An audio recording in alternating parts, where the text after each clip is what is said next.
أعوذ بالله من الشيطان الرجيم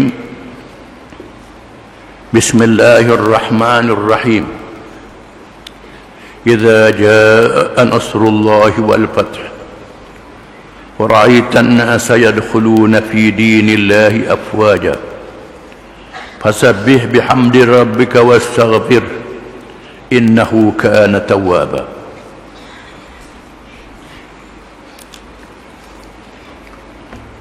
Dengan nama Allah yang Maha Pemurah lagi Maha Mengasihani. Apabila datang pertolongan Allah dan kemenangan semasa engkau wahai Muhammad berjaya menguasai negeri Mekah, dan engkau melihat manusia masuk dalam agama Allah beramai-ramai, maka ucapkanlah tasbih dengan memuji Tuhanmu dan mintalah ampun kepadanya. Sesungguhnya ia sangat-sangat menerima taubat.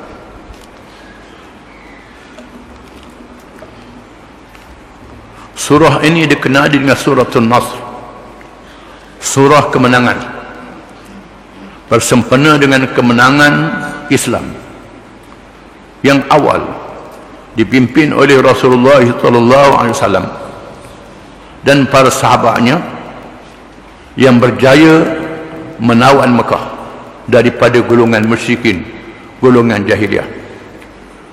Surah ini diturunkan sebelum berlakunya pembukaan Mekah, bukan masa lepas berlaku, sebelum berlakunya pembukaan Mekah, untuk menyatakan mukjizat Nabi sallallahu alaihi wasallam. Quran adalah mukjizat, perkara yang Allah Taala janji mesti akan berlaku, seolah-olah macam telah berlaku, walaupun dengan fi'il madhi. Ayat ini diturunkan sebelum Mekah berjaya ditawan. Apa yang menarik perhatian, apabila Nabi SAW menerima bahawa dia akan pergi ke Mekah, lalu Nabi mengerahkan sahabat-sahabatnya untuk pergi ke Mekah bagi menunaikan umrah. Ayat sebelumnya dijanjikan mereka boleh masuk Mekah. Bila sampai di tengah jalan, tiba-tiba dihalang oleh bala tentera musyrikin, tak boleh masuk. Ini ujian. Macam mana Nabi beritahu ayat turun boleh masuk Mekah, tiba-tiba kena halang, tak boleh masuk. Ini menguji sejauh mana orang percaya pada janji Allah, percaya pada apa yang disebut oleh Nabi SAW. Allah Ta'ala nak uji percaya ke tak. Allah Ta'ala tak buat selalu, hanya mereka yang sangat kuat imannya yang percaya. Orang munafik yang imannya lemah, janji kata boleh masuk, ni tak boleh masuk, macam mana? Ini kena faham. Satu peristiwa yang sangat menarik. Bila Nabi dihalang, lalu Nabi menghantar Sayyidina Uthman bin Affan radhiyallahu anhu, menantunya, untuk berunding dengan pemimpin-pemimpin Mekah. Dibuat perundingan.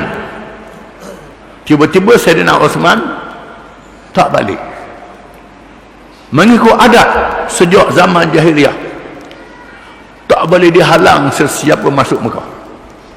Mekah adalah Al-Baladul Amin, negeri yang aman, tidak boleh dihalang siapa nak pergi ke Mekah. Ini adat sejak zaman jahiliah. Tiba-tiba mereka halang Nabi, tak pernah masuk. Ini menyanggah adat mereka sendiri, semata-mata kerana Nabi ini Islam. Islam dia tak boleh terima. Kristian tak apa, Yahudi tak apa, Majusi tak apa, Islam tak boleh terima. Macam hari ni lah ada perangai orang kafir ni, Yahudi tak apa, Kristian tak apa, Hindu tak apa, Buddha tak apa, Islam tak boleh. Semua puak-puak kufur ni tolak belakang Islam dan boleh pakat untuk lawan Islam. Ini dia. Mereka halang Nabi masuk, padahal orang lain boleh masuk belaka, orang Islam tak boleh masuk. Bila tak boleh masuk, Sayyidina Uthman tak balik, lalu Nabi dan sahabat-sahabatnya mengadakan bai'ah. Bai'ah ialah janji setia. Bai'ah dengan makna jual, innallaha ishtara minal mu'minina anfusahum wa amwalahum bi anna lahumul jannah yuqatiluna fi sabilillah fayaqtuluna wa yuqtalun. Allah Ta'ala beli daripada orang yang beriman diri mereka dan harta mereka. Mereka berjihad perjalanan Allah sehingga mereka membunuh dan dibunuh. Allah Ta'ala nak beli, maka dibuat bai'ah. Bai'ah yang maknanya jual. Kita jual ke Allah Ta'ala, jual diri kita, jual nyawa kita kerana nak mempertahankan Islam. Ini makna bai'ah. Bai'ah ni bukan barang, lebih pada supuh lagi. Kita jual diri kita dengan Allah Ta'ala, tak boleh khianat. Lalu Nabi memanggil sahabat-sahabatnya berbai'ah, berjanji tidak akan mundur sama ada menang ataupun mati syahid. Tak undur sekali-kali. Walaupun mereka datang ke Mekah dalam keadaan membawa senjata yang pendek, tidak membawa panah, tujuannya untuk umrah, bukan untuk berperang. Nabi berbai'ah dengan sahabat Allah Ta'ala sebut, yadullahi fawqa aydihim, tangan Allah di atas tangan-tangan mereka. Tangan Allah di atas tangan-tangan mereka yang berbai'ah dengan Nabi, pegang tangan. Makna Allah Ta'ala menjamin kelebihan macam tangan Allah di atas tangan-tangan mereka. Semua mereka yang berbai'ah ini disebut radhiyallahu. Allah Ta'ala redha kepada mereka. Allah Ta'ala redha walaupun mereka buat maksiat, buat dosa selepas itu, Allah Ta'ala ampunkan dosa-dosa mereka. Jumlah mereka 1000 yang berbai'ah dengan Nabi. Setelah mereka berbai'ah, Sayyidina Osman tak ada. Nabi pegang tangan dia. Ini tangan Osman. Nabi kata Osman masuk dalam bai'ah juga. Osman tak balik. Bila mereka mendapat berita bahawa Nabi sudah berbai'ah dengan sahabat-sahabat dia dan bersedia untuk menyerang Mekah, lalu pemimpin Quraisy menghantar wakil mereka untuk berunding. Berlakulah perundingan dengan Nabi SAW. Dia menceraikan perjanjian Hudaybiyah. Maka Nabi suruh Sayyidina Ali tulis. Wakil Quraisy ialah Suhail bin Amr. Suhail bin Amr menjadi wakil orang kafir Quraisy. Masa itu dia kafir lagi, jadi wakil. Nabi suruh Sayyidina Ali tulis Bismillahirrahmanirrahim. Tulis Ali. Kata Suhail, kami tak pernah dengar Bismillahirrahmanirrahim. Kami tak setuju tulis Bismillahirrahmanirrahim. Dah tulis apa? Bismikallahumma. Tulis Bismikallahumma. Tulis dia nak. Bismikallahumma. Dengan nama Allah, wahai Tuhan kami. Bismillahumma. Mereka tak mau Bismillahirrahmanirrahim. Inilah perjanjian yang dimeteraikan di antara Muhammad Rasulullah dengan Suhail bin Amr. Sayyidina Ali pun tulis. Kata Suhail, tak boleh sebut Rasulullah, sebut ayahmu lah, Muhammad bin Abdullah. Kalau sebut Rasulullah, aku ikut mudah, yang aku tak ikutmu. Nabi kata, wahai Ali, buat Rasulullah, tulis Muhammad bin Abdullah. Sayyidina Ali tak mau buat, tak mau buat kataan Rasulullah. Lalu Nabi tanya, kat mana kamu tulis tu? Sayyidina Ali pun tunjuk. Nabi pun buat perkataan Rasulullah, Muhammad bin Abdullah dengan Suhail bin Amr. Isi kandungan perjanjian ini antaranya ialah mana-mana orang Islam yang murtad melarikan diri ke Mekah tak boleh dihantar balik. Mana-mana orang Madinah, orang Mekah yang pergi hijrah ke Madinah kena hantar balik. Ini perjanjian. Nabi kata tulis hak dia nak tulis. Orang Islam hak Mekah, hak Madinah lari ke Mekah tak boleh hantar balik. Orang Mekah pergi ke Madinah kena hantar balik. Hak dia nak. Tak tulis Nabi kata. Kemudian Muhammad dan pengikut-pengikutnya tak boleh pergi masuk Mekah tahun ni. Kena masuk Mekah tahun depan. Nabi kata tulis hak dia nak. Muhammad dan pengikut-pengikutnya tak boleh masuk Mekah tahun ni, kena masuk tahun depan. Tulis hak dia nak. Nak menang dia juga. Nabi tak dia benar masuk. Nabi tulis. Mana-mana kabilah boleh bergabung dengan mana-mana yang dia pilih, sama ada bergabung dengan Muhammad atau bergabung dengan Quraisy musyrikin Mekah. Kabilah-kabilah Arab yang ramai dia boleh nak ikut siapa dia. Nak bernaung Muhammad pun boleh, nak bernaung dengan Quraisy pun boleh. Nabi suruh tulis perjanjian ini. Itu di antara isi perjanjian. Bila sudah perjanjian, oleh kerana Nabi dan sahabat-sahabat sudah pakai ihram, Allah Ta'ala memerintah wa atimul hajj wal umrata lillah fa in uhsirtum famastaysara minal hajj. Sempurnakan haji dan umrah kamu.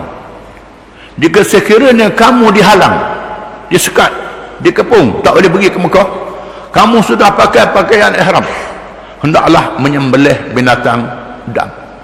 Kena sembelih binatang untuk dam, bayar denda, baru boleh buang pakaian ihram. Lalu Nabi suruh sahabat-sahabat dia sembelih, masing-masing buat tak tahu je. Sayyidina Umar mari, Rasulullah, tidakkah kita ni betul? Nabi kata, ya. Mereka ni kafir, salah, ya. Mengapa perjanjian macam ni? Perjanjian macam ni? Nabi kata, inilah yang aku pilih. Temu Sayyidina Abu Bakar. Sayyidina Umar tanya Sayyidina Abu Bakar, macam mana ni Abu Bakar? Perjanjiannya berat sebelah. Abu Bakar kata, dia Rasulullah, dia tahulah dia buat. Dia Rasulullah, dia tahulah dia buat. Ikut dia. Mereka berat untuk melakukan sembelihan dam, nak buang pakai ihram. Nabi masuk ke khemah, beritahu kepada isteri Ummu Salamah radhiyallahu anha. Ummu Salamah menunjukkan kebijaksanaannya. Ummu Salamah kata, Rasulullah buat. Rasulullah sembelih binatang dam, buang ihram, cukur kepala. Buat, jangan peduli pada orang lain. Lalu Nabi pun buat, habis pakai ikut belaka. Mereka tak dibenarkan pergi ke Mekah pada tahun itu, balik dalam keadaan yang rasa kecewa. Mereka tak sedar perjanjian Hudaybiyah ini adalah mukaddimah untuk membuka Mekah. Mereka tak sedar. Diilhamkan oleh Allah kepada Nabi SAW. Di sana ada mereka yang murtad, tak boleh hantar balik. Di sana ada mereka yang berhijrah ke Madinah, kena hantar balik. Di masa perjanjian Hudaybiyah tak boleh berperang, tak boleh menyeksa antara satu sama lain. Bila berlaku perjanjian Hudaybiyah, tidak boleh menindah, tak boleh menekan kerana suasana damai. Menyebabkan orang masuk Islam berlipat kali ganda. Jadi orang ramai masuk Islam. Itu hikmahnya. Orang ramai masuk Islam, makin ramai masuk Islam. Bukan orang takut, tidak. Di sana ada kalangan para sahabat daripada Mekah yang tidak pergi ke Madinah, pergi di bukit-bukit, tak pergi ke Madinah, dan mereka menunggu kabilah-kabilah Arab yang datang untuk menyerang. Bila diberitahu ini tak masuk dalam perjanjian, kerana dia tak pergi ke Madinah, dia duduk di bukit, dah tahu bukit mana. Pandai, ada yang pandai begitu. Ini tak masuk dalam perjanjian. Kemudian setelah beberapa tahun berlakunya perjanjian ini, dan Nabi tahun berikut, Nabi dan sahabat aja pergi buat umrah. Nabi buat umrah dan Nabi tawaf.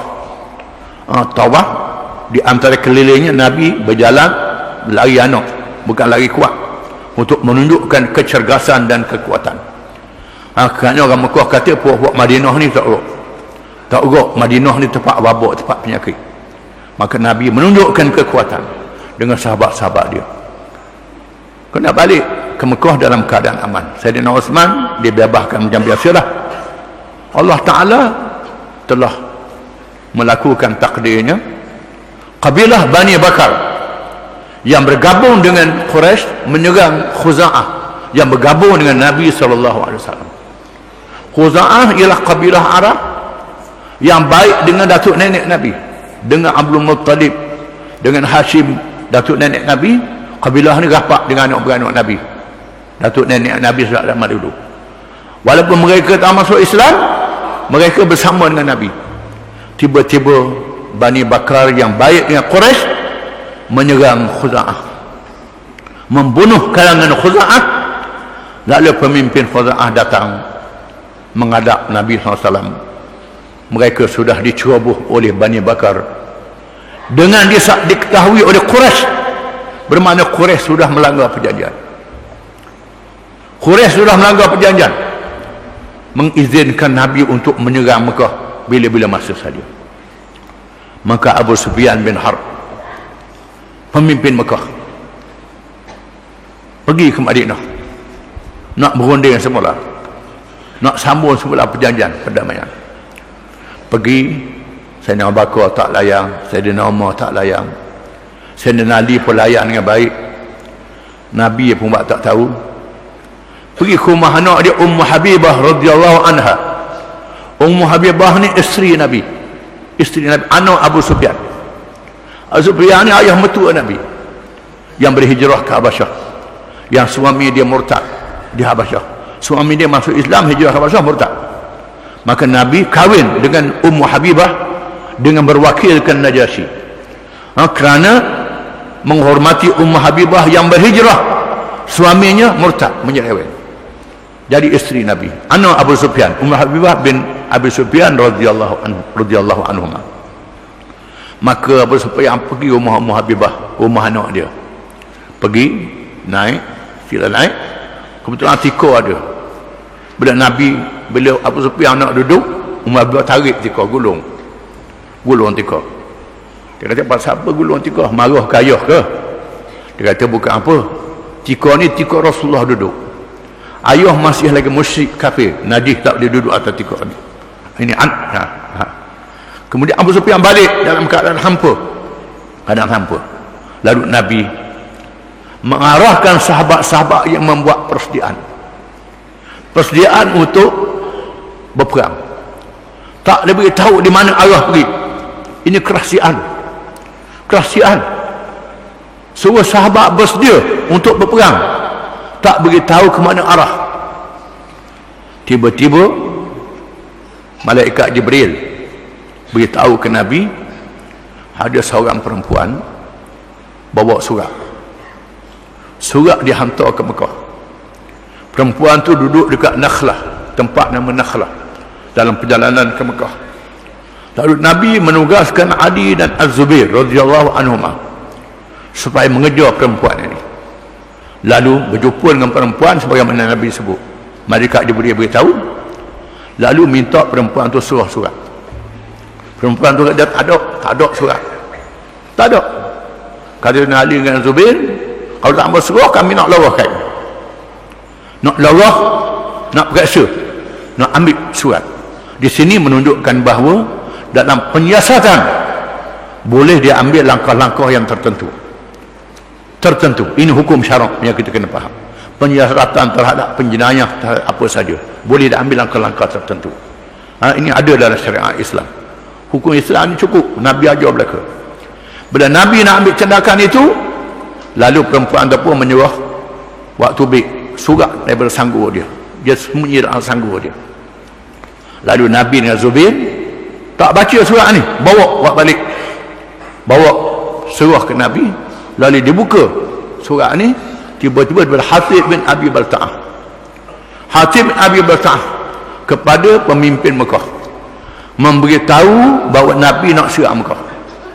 Lalu Nabi panggil Hatib, "Ma hadza ya Hatib?" Apa ni wahai Hatib? Apa dia? Hatib kata, "Ya Rasulullah, saya buat bukan kerana saya munafik. Saya tetap beriman. Saya tetap Islam. Saya buat ni kerana orang lain mempunyai waris-waris di Mekah. Saya tak ada waris yang jaga anak isteri saya di Mekah. Saya nak buat sesuatu supaya orang jangan ganggu anak isteri saya di sana. Ini tujuan saya buat." Saya dinamakan kata, "Ya Rasulullah, izinkan saya bunuh dia, pancung dia, kerana dia sudah khianat." Nabi kata, "Tak boleh. Hatib adalah ahli Badar. Hatib ahli Badar. Allah Ta'ala sudah berfirman kepada ahli Badar, ya ahla Badrin, ya'malu ma syi'tum, qad ghafartu lakum." Wahai ahli Badar, buat apa yang kamu nak buat, aku ampunkan dosa kamu. Ini jaminan daripada Allah Ta'ala. Allah Ta'ala jamin ahli Badar, dia ampunkan dosanya. Maka Nabi Ta'ala ambil tindakan ke atas Hatib. Allah Ta'ala menurunkan ayat, ya ayyuhallazina amanu la tattakhidhu aduwwi wa aduwwakum awliya. Wahai orang yang beriman, jangan kamu ambil musuh aku dan musuh kamu sebagai rakan-rakan yang rapat Allah Ta'ala turunkan ayat menegur Hasib bin Abi Balta'ah. Orang Islam tidak boleh memberi kesetiaan kepada orang kafir sekali-kali. Berkawan boleh, bersahabat boleh, berjanji boleh, tapi memberi kesetiaan sehingga menjual agama kita, menjual maruah kita, menjual hak kita, tak dibenarkan sekali-kali. Turun ayat ini. Lalu Nabi mengerahkan bala tentera masuk Mekah. Puluhan ribu. Pada masa Nabi pergi ke Mekah dalam 1,000 saja. Ini hampir 10,000 bala tentera Islam, menunjukkan banyak yang masuk Islam lepas pada itu. Lalu termasuklah Khalid bin Walid, Ammar bin As sudah masuk Islam. Lalu Nabi melakukan operasi menawan Mekah dengan keadaan yang damai, tidak ada penentangan. Abu Sufyan pemimpin Mekah menyerah, ditawan oleh Abbas. Dia nak intik tentera Nabi. Nabi suruh hidup api banyak-banyak supaya penduduk Mekah sedar mereka sudah dikepung sekarang. Pasang api keliling. Mereka sedar mereka sudah dikepung. Abu Sufyan yang nak mengintip ditawan, dibawa menghadap Nabi, dipujuk dia masuk Islam. Kemudian Nabi masuk ke Mekah dengan tidak ada penentangan yang hebat, dan Nabi mengisytiharkan perintah berkurung kerana takut berlaku apa-apa kemelangan. Bila tentera masuk, dia suruh perintah berkurung. Setelah suasana tenang, Nabi isytihar perintah berkurung. Barang siapa yang masuk ke masjid, dia aman. Barang siapa yang masuk ke rumah masing-masing, dia aman. Lalu Abbas kata, ya Rasulullah, sebut rumah Abu Sufyan, kerana Abu Sufyannya baru masuk Islam. Allah sebut nama dia. Barang siapa yang masuk rumah Abu Sufyan, dia aman. Abu Sufyan rasa bangga. Lalu setelah selesai keadaan aman, perintah berkurung selesai, penduduk Mekah datang beramai-ramai di masjid, dan Nabi berucap kepada mereka, kamu tahu ke aku nak buat apa kepada kamu? Adakah kamu tahu aku nak buat apa kepada kamu? Mereka kata, akhun karim wa ibnu akhin karim. Engkau adalah anak beranak yang baik, keluarga yang baik. Mereka puji Nabi, anak beranak yang baik. Nabi kata, idhabu wa antumut tulaqa. Pergi kamu semua dibebaskan, kecuali beberapa orang. Satu riwayat kata 12, ada riwayat kata 20 orang. 20 orang ni hendaklah ditangkap dan dibunuh, walaupun bergantung di kelambu Kaabah. Mereka adalah penjenayah yang besar yang melakukan kesalahan. Walaupun demikian, hanya 2-3 orang yang dibunuh, yang baki itu diampunkan. Dia antara Ikrimah bin Abu Jahal diampunkan. Diampunkan. Hasib bin Abi Balta'ah, di antara Abdullah bin Abi Sarah diampunkan. Banyak yang diampunkan. Setelah Nabi membuat pengampunan, maka berlakulah orang masuk Islam beramai-ramai. Inilah maksud ayat, idza jaa nasrullahi wal fath, apabila datangnya pertolongan Allah dan kemenangan, wa ra'aitan nasa yadkhuluna fi dinillahi afwaja, dan engkau melihat manusia masuk Islam secara rombongan-rombongan, bukan masuk seorang-seorang lagi, rombongan-rombongan, sehingga semua kabilah-kabilah Arab datang menyerah diri. Kabilah Arab datang menyerah diri, masuk Islam. Sebenarnya Arab dikuasai oleh Islam. Islam memerintah dengan menjadi kuasa yang kuat dan hebat, menguasai semenanjung tanah Arab. Kabilah Arab masuk Islam, yang terbenci saya tak masuk Islam. Fasabbih bihamdi rabbika wastaghfir, maka mengucap tasbih wahai Muhammad, ucap tasbih wahai Muhammad dengan memuji Tuhanmu, wastaghfirhu, dan istighfar, minta ampun. Innahu kana tawwaba, sesungguhnya dialah Tuhan yang maha menerima taubat hamba-hambanya. Ayat ini juga isyarat kepada ajaran Nabi SAW. Bila agama sudah benar habis, Nabi mati wafat Nabi. Banyak sahabat tak faham Tuhan sendiri tak faham, kecuali Ibn Abbas. Ibn Abbas ni ialah seorang alim dalam ilmu Al-Quran Al-Karim, di mana Nabi terima masa dia dilahirkan ke dunia, masa Nabi kepung di Mekah. Ibn Abbas Nabi ribut, Nabi doa, Allahumma alimhu ta'wil, ya Allah aku ajar pada dia ilmu menafsirkan Al-Quranul Karim. Ibn Abbas sahabat yang muda, yang sangat muda. Zaman Sayyidina Umar bin Khattab radhiyallahu anhu, Sayyidina Umar letakkan dia dalam majlis, menyebabkan sahabat-sahabat yang tuanya berasa hati. Mengapa Ibn Abbas yang umur masih mutuh lagi ajak masuk dalam majlis? Tidak anak-anak kami, pasal apa? Lalu Sayyidina Umar menguji mereka dengan menyoal. Sayyidina Umar tanya, apa maksud firman Allah Ta'ala, idza ja'a nasrullahi wal fath wa ra'aitan nasa yadkhuluna fi dinillahi afwaja fasabbih bihamdika wastaghfir innahu kana tawwaba. Apa maksud dia? Semua mengatakan maksud dia Nabi menang, Nabi berjaya membuka Mekah, orang ramai masuk Islam. Tuhan suruh Nabi bertasbih, Nabi memuji Allah Ta'ala, beristighfar banyak-banyak. Lalu Nabi semua jawab itu belaka. Lalu Nabi tanya, apa pandanganmu Ibn Abbas, Abdullah bin Abbas, apa pandanganmu? Ibn Abbas kata, bukan begitu. Sebenarnya ayat ini isyarat kepada ajaran Rasulullah sallallahu alaihi wasallam. Bila agama disempurna, orang masuk Islam, Nabi nak mati, wafat, baru mereka sedar bahawa Nabi wafat. Mereka tahu lepas Nabi wafat dah zaman Sayyidina Umar. Ibn Abbas sudah memahaminya. Allah Ta'ala nak mewafatkan Nabi. Allah Ta'ala jadikan Nabi adalah manusia biasa. Nabi ini dia sakit, dia uzur, dia mati bila sampai umur. Adapun Islam tidak mati sekali-kali. Islam tidak mati. Islam daripada Allah Ta'ala. Nabi mati. Ini Allah Ta'ala nak beritahu. Bila Islam sudah sempurna, Islam sudah cukup, orang ramai masuk Islam, Islam sudah kuat, menandakan Allah Ta'ala nak panggil Nabi ke alam barzakh. Itu maksud daripada ayat ini. Wallahu a'lam.